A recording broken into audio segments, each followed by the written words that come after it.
Hello Leeb Group viewers, Scott Chen here with the video for Wednesday, October 14th, 2009.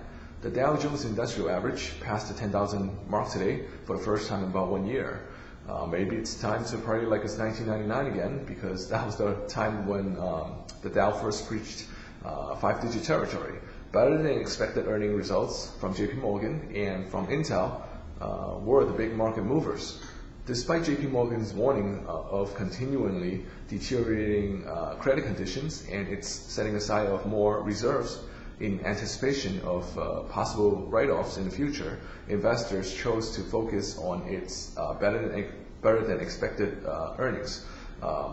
Earnings were 82 cents a share versus the estimated 52 cents a share. Now the stock rallied about 3.3% on the day, and other financials in the S&P 500 index as a group also made similar gains. So it appears that the street is expecting similar earning results from the other financials as well. Now we still wouldn't touch banks, but Intel is a different story. Simply put, Intel we are very impressed with.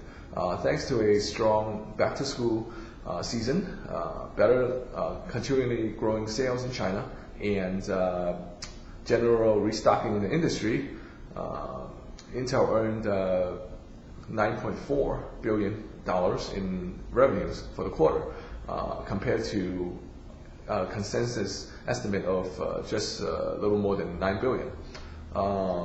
Net income was also better than expected at 33 cents a share versus the estimated 27 cents a share, thanks to gross margin growing for the third straight quarter. The gross margin is now at 58%, which is obviously very good. We really like the company's small reliance on the U.S. market, which accounts for only about 20% of revenues. We also like its continual expansion in emerging markets, in particular China, where PC shipments increased by some 11% in the third quarter, year on year.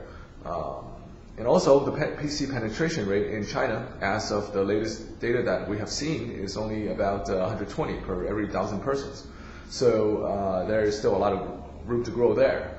And for the fourth quarter, Intel's own projections are even rosier. Intel projects revenues to be about 10 billion for the next quarter, with margins increasing to as high as 65%, which, if achieved, would be the highest mark in company history.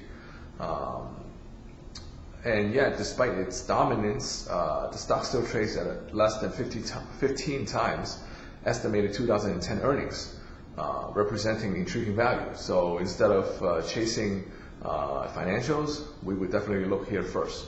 So thanks for watching. That's it for today, and I hope that you'll join us again tomorrow.